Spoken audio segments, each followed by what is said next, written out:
TNPSC போட்டித் தேர்வு மாணவர்கள் அனைவருக்கும் மனமார்ந்த வாழ்த்துக்களும் பாராட்டுகளும். நாம் இந்த வீடியோவில் சமீபத்தில் நடந்து முடிந்த குரூப் 1 தேர்வு பற்றிய சில உண்மைகளை இப்போது பார்க்கலாம். அதாவது குரூப் 1 தேர்வு பற்றிய விவரங்களை இப்போது பார்க்கலாம்.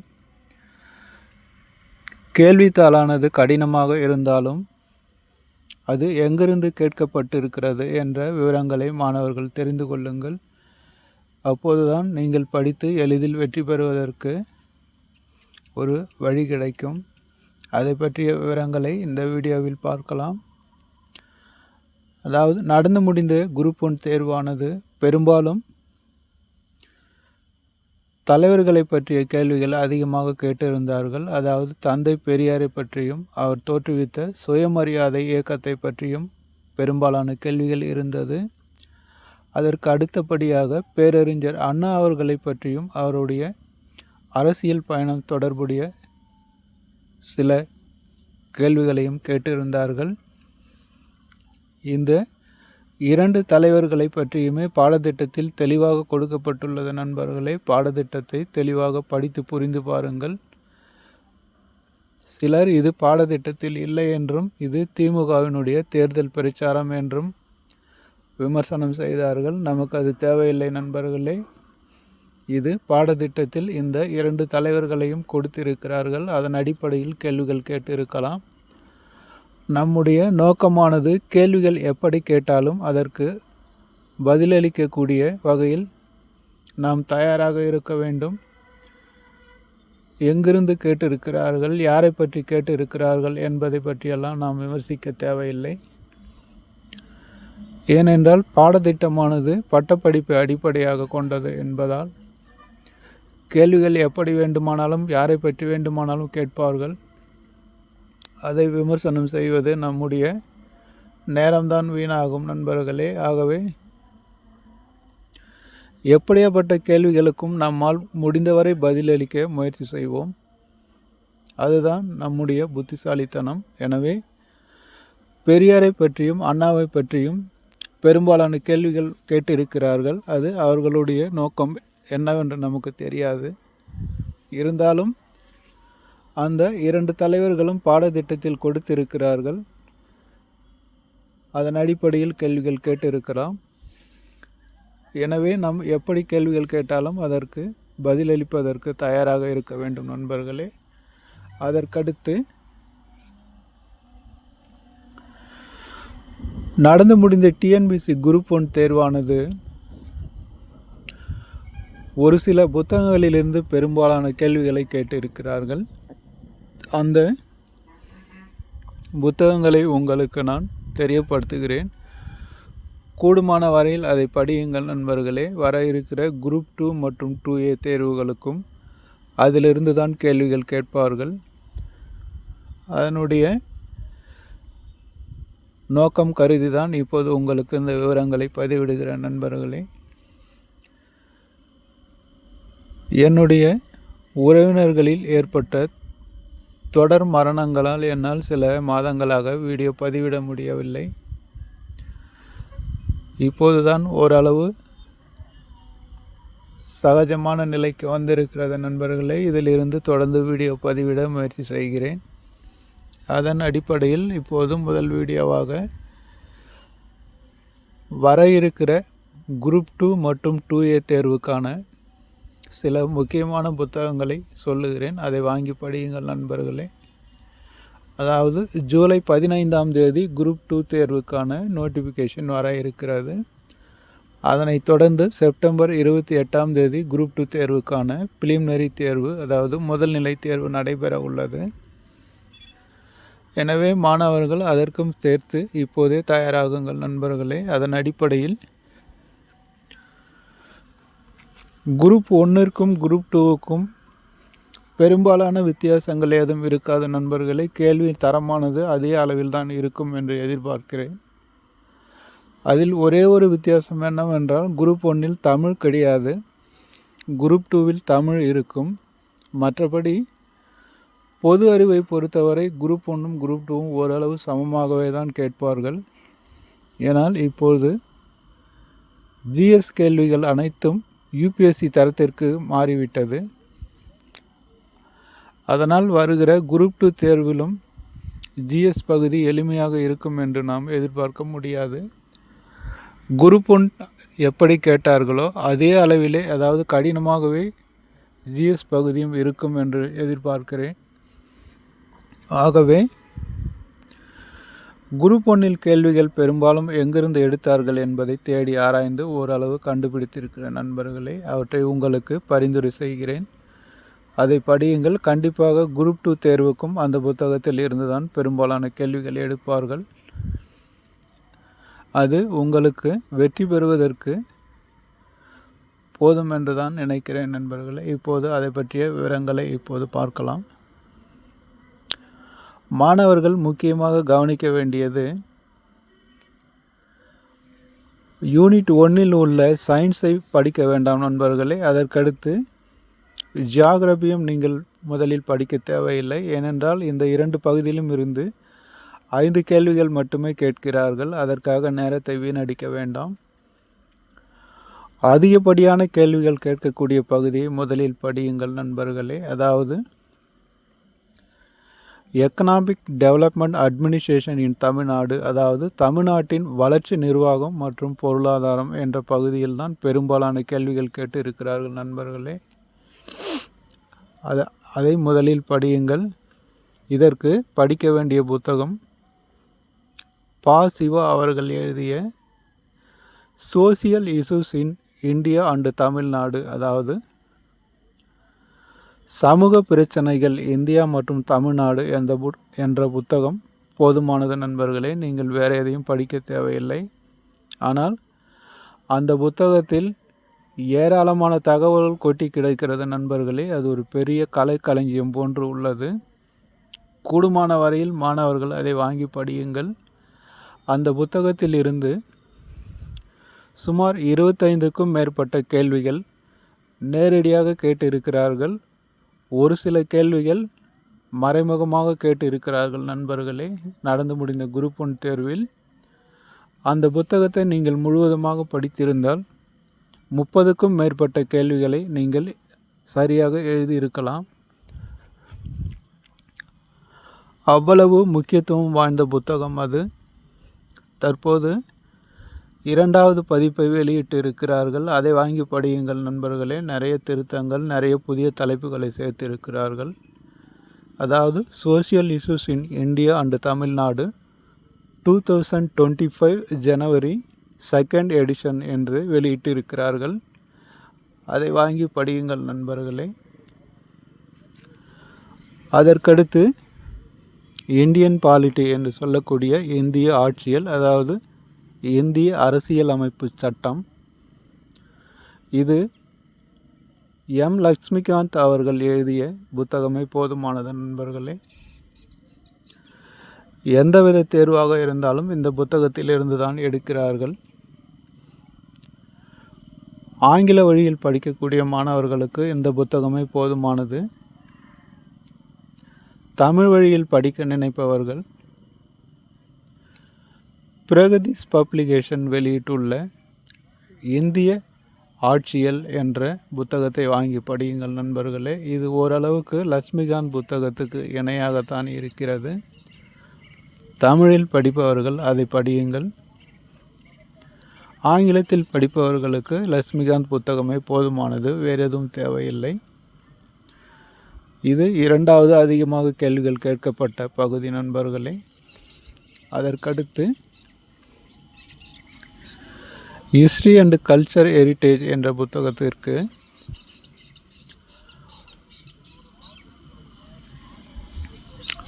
பேராசிரியர் கா. வெங்கடேசன் அவர்கள் எழுதிய தற்கால தமிழ்நாட்டு வரலாறு என்ற புத்தகமும், இந்திய விடுதலை போராட்ட வரலாறு, அதாவது INM என்று சொல்லக்கூடிய இந்திய தேசிய இயக்கம் என்ற பகுதிக்கு அதே ஆசிரியர் கா. வெங்கடேசன் அவர்கள் எழுதிய இந்திய விடுதலை போராட்ட வரலாறு என்ற புத்தகமும் போதுமானது நண்பர்களே. நடந்து முடிந்த குரூப் 1 தேர்வில் தமிழ் சமூகம் மற்றும் பண்பாடு என்ற தலைப்பில் கேட்கப்பட்ட கேள்விகள் அனைத்தும் பேராசிரியர் கா வெங்கடேசன் அவர்கள் எழுதிய தற்கால தமிழ்நாட்டு வரலாறு என்ற புத்தகத்திலிருந்து எடுத்திருக்கிறார்கள் நண்பர்களே. குரூப் 2 தேர்விலும் கண்டிப்பாக இதிலிருந்து தான் எடுப்பார்கள் என்று எதிர்பார்க்கிறேன். எனவே பேராசிரியர் கா வெங்கடேசன் அவர்கள் எழுதிய தற்கால தமிழ்நாட்டு வரலாறு என்ற புத்தகத்தை முழுவதுமாக படியுங்கள் நண்பர்களே. ஏனென்றால் பாடத்திட்டத்தில் இல்லாத தலைப்புகளில் இருந்தும் கேள்விகள் எடுத்திருக்கிறார்கள் அந்த புத்தகத்தில் இருந்து. எனவே அந்த புத்தகத்தை கூடுமானவரை முழுமையாக படித்து விடுங்கள். அதற்கடுத்து இந்திய விடுதலை போராட்ட வரலாறு என்ற புத்தகத்தையும் அவர் எழுதிய அதே புத்தகத்தையும் முழுமையாக படித்து விடுங்கள் நண்பர்களே. இது போதுமானது. அதற்கடுத்து கரண்ட் அஃபேர்ஸ் என்று சொல்லக்கூடிய பகுதி இப்போது முக்கியத்துவம் பெற்றிருக்கிறது நண்பர்களே. 15க்கும் மேற்பட்ட கேள்விகள் கரண்ட் அஃபேர்ஸில் இருந்து கேட்டிருக்கிறார்கள். குரூப் 2 தேர்வில் 7 அல்லது 8 கேள்விகள் கேட்பார்கள் என்று எதிர்பார்க்கப்படுகிறது. இந்த பகுதிக்கு ஆங்கில வழியில் படிப்பவர்கள் யோஜனா என்ற மேகசினை படியுங்கள் நண்பர்களே. அதிலிருந்து தான் கரண்ட் அஃபேர்ஸ் கேள்விகள் எடுத்திருக்கிறார்கள். தமிழில் படிக்க நினைப்பவர்கள் அதுவே திட்டம் என்ற பெயரில் தமிழாக்கம் செய்து வெளியிடுகிறார்கள். அதை வாங்கி படியுங்கள். இதை இரண்டும் வாங்க முடியாதவர்கள் அண்ணா நூற்றாண்டு நூலகம் வெளியிட்டுள்ள எடிட்டோரியல் பகுதியினுடைய PDF அதிலிருந்து தான் 30க்கும் மேற்பட்ட கேள்விகள் கேட்டு இருக்கிறார்கள் நண்பர்களே. அதாவது பாடத்திட்டத்தையும் சேர்த்து கரண்ட் அஃபேர்ஸ் சொல்லக்கூடிய நடப்பு நிகழ்வுகளையும் சேர்த்து 30க்கும் மேற்பட்ட கேள்விகள் அந்த PDFில் இருந்து கேட்டு இருக்கிறார்கள். அதாவது அண்ணா நூற்றாண்டு நூலகமானது லைப்ரரி என்ற ஒரு பிரிவில் தினந்தோறும் எடிட்டோரியல் பகுதிகளை தொகுத்து ஒரு நடப்பு நிகழ்வுகள் போல வெளியிடுகிறார்கள். அதாவது ஆங்கிலத்தில் உள்ளது இந்து நியூஸ் பேப்பரில் உள்ள எடிட்டோரியலும், இந்தியன் எக்ஸ்பிரஸ் பேப்பரில் உள்ள எடிட்டோரியலும், அதற்கடுத்து டைம்ஸ் ஆஃப் இந்தியா என்ற பகுதியில் உள்ள எடிட்டோரியல் பகுதியும் சேர்த்து அப்படியே தொகுத்து ஆங்கிலத்தில் வெளியிடுகிறார்கள். அதையே மொழி மாற்றம் செய்து தமிழிலும் அந்த 3 எடிட்டோரியலையும் தினமும் வெளியிடுகிறார் நண்பர்களே.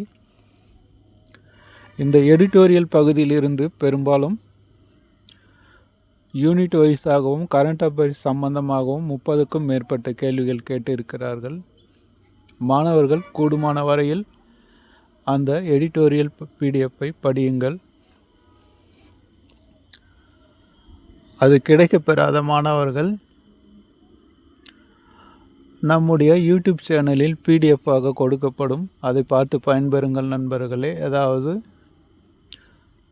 ஜூலை 1ஆம் தேதியிலிருந்து நம்முடைய யூடியூப் சேனலில் அந்த அண்ணா நூற்றாண்டு நூலகம் வெளியிட்டுள்ள எடிட்டோரியல் PDF பகுதியானது இணைந்து கொடுக்கிறேன்.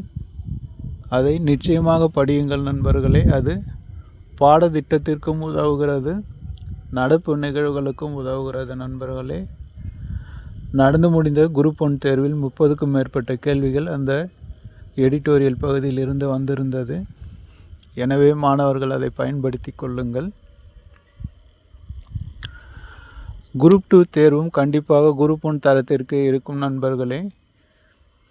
GSஐ பொறுத்தவரை அதே திட்டத்தில் தான் கேட்பார்கள். ஏனென்றால் இப்போது போட்டியும் மிக அதிகமாகிவிட்டது. அதுபோக வினாத்தாள் எடுப்பவர்களும் கொஞ்சம் கடினமாகவே எடுக்கிறார்கள். எனவே குரூப் 1 தரத்திற்கே குரூப் 2 தேர்வும் இருக்கும் என்று நினைக்கிறேன். பொது தமிழ் மட்டும் ஓரளவுக்கு எளிதாக இருக்கலாம். எனவே மாணவர்கள் ஜென்ரல் ஸ்டடீஸ் என்று சொல்லக்கூடிய பொது அறிவு பகுதிக்கு மேலே குறிப்பிட்டுள்ள புத்தகங்களை தெளிவாக படியுங்கள் நண்பர்களே. நிச்சயமாக உங்களுக்கு அது கை கொடுக்கும். கணித பகுதி அதற்கு RS அகர்வால் அவர்கள் புத்தகமே போதுமானது. அது ஏற்கனவே நிறைய பயிற்சி செய்திருப்பீர்கள். அதை பற்றி கவலை இல்லை. இந்த GS பகுதியில் 75 மதிப்பெண்களுக்கு நீங்கள் 40 அல்லது 45 மதிப்பெண்கள் எடுப்பது மிகப்பெரிய சவாலாக இருக்கும் நண்பர்களே. அதனால் நான் மேலே பரிந்துரைத்த புத்தகங்களை கூடுமான வரை படித்து விடுங்கள். பயிற்சி மையங்களுக்கு சென்று படிக்கிறோம் என்று அலட்சியமாக இருந்து விடாதீர்கள் நண்பர்களே. டிஎன்பிசி விவரமாக இருக்கிறது. எங்கிருந்து கேள்விகள் கேட்டால் மாணவர்களால் பதிலளிக்க முடியாது என்று தெரிந்திருக்கிறார்கள். எனவே நீங்கள் சுயமாக வாங்கி படியுங்கள் நண்பர்களே, அதுதான் உங்களுக்கு கை கொடுக்கும். இனி வரும் அடுத்தடுத்த வீடியோக்களில் வர இருக்கக்கூடிய டிஎன்பிசி குரூப் 2 மற்றும் 2A தேர்வுக்கான பிலிமினரி அண்டு மெயின்ஸ் இரண்டும் ஒருங்கிணைத்து நம்முடைய பயிற்சி வகுப்புகள் தொடர்ந்து நடைபெறும் நண்பர்களே. மாணவர்கள் பயன்படுத்தி கொள்ளுங்கள். எந்தவித எதிர்பார்ப்போ எந்தவித கட்டணமோ கிடையாது. முற்றிலும் இலவசமாக உங்களுடைய நன்மைக்காக யூடியூப் சேனலில் பதிவேற்றம் செய்யப்படும் நண்பர்களே. பார்த்து பயன்பெறுங்கள். திடீர் என்று ஏற்பட்ட சில மரணங்கள் அதனுடைய தாக்கத்தால் வீடியோ பதிவிட முடியாமல் போனது. இதற்கப்புறம் ஓரளவு என்னால் பதிவிட முடியும் என்று நினைக்கிறேன். எனவே மாணவர்கள் தொடர்ந்து கேட்டு பயன்பெறுங்கள் நண்பர்களே. சில பொருளாதார காரணங்களால் நேரடி வகுப்புகள் நம்மால் எடுக்க இயலவில்லை.